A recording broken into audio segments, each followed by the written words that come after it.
একটা বিয়ের অনুষ্ঠান বাড়ি যে কত আনন্দ করতে হয় এই ভিডিওটা দেখলে আজকে তা বুঝতে পারবেন। আসসালামু আলাইকুম আমার প্রাণপ্রিয় বন্ধুরা, আপনারা সবাই কেমন আছেন? তো প্রতিদিনের মতো আজকেও আপনাদের মাঝে একটা নতুন ভিডিও নিয়ে চলে আসলাম। আর আজকের ভিডিওর মাধ্যম দিয়ে আপনাদেরকে দেখানোর চেষ্টা করব একটা বিয়ে বাড়ির গায়ে হলুদের স্টেজ কেমন করে করতে হয়।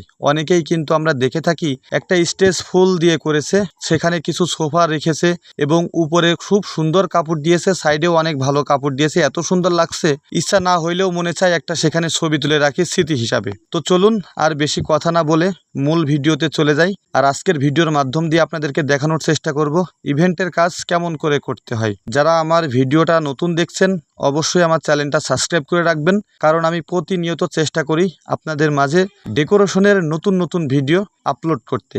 আর আমার আইডির নামই কিন্তু আপনারা খেয়াল করেছেন কিনা জানি না, আমার এই আইডিটার নামই কিন্তু ডেকোরেশন কাজ। তো চলুন আর বেশি কথা না বাড়িয়ে মূল ভিডিওতে চলে যাই। তো দেখতে পাচ্ছেন আমরা কিন্তু দোকান থেকে আলম সাদুর উপরে মাল সাজিয়ে চলে যাচ্ছি টুকটুক করে সেই অনুষ্ঠান বাড়ি। যে অনুষ্ঠান বাড়িটা আমরা সাজাবো খুব মন দিয়ে। অনেক সময় কিন্তু আমাদের কাছে মনে হয় একটা অনুষ্ঠান বাড়ি গেলে যারা যে কাজ করে খায়, এই ভিডিওর মাধ্যম দিয়ে আজকে আপনাদের একটা বিষয় দেখাতে পারবো। সেটা হচ্ছে ইভেন্টের কাজ প্রথম থেকে শেষ পর্যন্ত কেমন করে করতে হয়। হয়তো পুরো ভিডিওর মাধ্যম দিয়ে আমি তুলে ধরতে পারবো না, পুরো দেখাইতে হইলে হয়তো আমাদের চ্যানেলে আপনার দেখতে হবে, হয়তো প্রথম দ্বিতীয় তৃতীয় পার্ট আমরা করে দিব।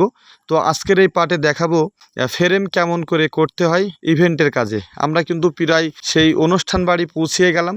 গল্পই আসলে কখন যে একটা অনুষ্ঠান বাড়ি পৌঁছিয়ে যায় সেটা হয়তো আমাদের মনে থাকে না। কিছুক্ষণের মধ্যেই দেখতে পাচ্ছেন আমরা সেই অনুষ্ঠান বাড়ি পৌঁছিয়ে গেছি। তো এবার আমরা কিন্তু সেই বাড়ির মধ্যে ঢোকার একটা চেষ্টা করছি। তো অবশেষে কিন্তু দেখতে পাচ্ছেন গাড়ি শুদ্ধই কিন্তু বাড়ির ভিতরে চলে যাচ্ছে। এই বাড়ির ভিতরে কিন্তু অনেক ফাঁকা জায়গা আছে, যার ফলে কিন্তু কাজ করতে অনেক সুবিধা হবে আশা করি। আর সব থেকে বড় কথা একটা কথা বলি আপনাদের, এটা মনে রাখবেন, একটা অনুষ্ঠান বাড়ি যদি জায়গাটা অনেক বড় হয় সে বাড়ি কাজ করতে কিন্তু অনেকটা ভালো লাগে। তো আমাদের যাওয়ার আগেই দেখতে পাচ্ছেন এখানে কিন্তু সাউন্ড সিস্টেম নিয়ে এসেছে তারা, হয়তো একটা বিয়ে বাড়ি কিন্তু অনেক রকম আনন্দ করে। তো এখানে কিন্তু দেখতে পাচ্ছেন কিছু প্যান্ডেলের মিস্ত্রি কিন্তু কাজ করছে, হয়তো জায়গাটা সমস্যা হচ্ছে দেখে দেখতে পাচ্ছেন একটা গাছ কাটছে কিন্তু তারা।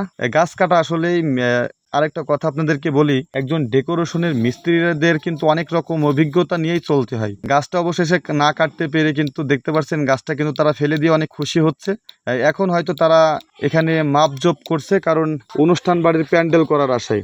আর প্যান্ডেল না হইলে কিন্তু ইভেন্টের কাজ করা যায় না, কারণ ইভেন্টের মালামাল দেখতে পাচ্ছেন সোফাগুলা কিন্তু অনেক যত্নে রাখতে হয়, না রাখলে কিন্তু সেগুলা ভালো রাখা যায় না। তো প্রথমে কিন্তু ত্রিপলের প্যান্ডেল করে দিচ্ছে, তার নিচে হয়তো আমাদের কাজটা করতে হবে। আর ইভেন্টের কাজ করার আগে যদি ডেকোরেশনের কাজ সম্পূর্ণ না হয় তাহলে কিন্তু ইভেন্টের কাজটা করা অনেক মুশকিল হয়ে যায়। তো আমার বন্ধুরা অবশ্যই পরবর্তী ভিডিও তো দেখাবো কিভাবে ইভেন্টের ফ্রেম করতে হয়। তার আগে একটা কথা বলি, ইভেন্টের কাজ করার আগে কিন্তু অবশ্যই ত্রিপলের প্যান্ডেলটা করে নিতে হবে, তার নিচে সুন্দর একটা সিলিং দিয়ে ঝাউকুচি দিয়ে কমপ্লিট করে নিতে হবে, না হলে কিন্তু ইভেন্টের কাজ খুব একটা সুন্দর দেখাবে না। তো ভিডিওটা কেমন লাগলো অবশ্যই একটু কমেন্টে বলে যাবেন। আর এতক্ষণ আমার সঙ্গে থাকার জন্য আপনাদেরকে অসংখ্য ধন্যবাদ।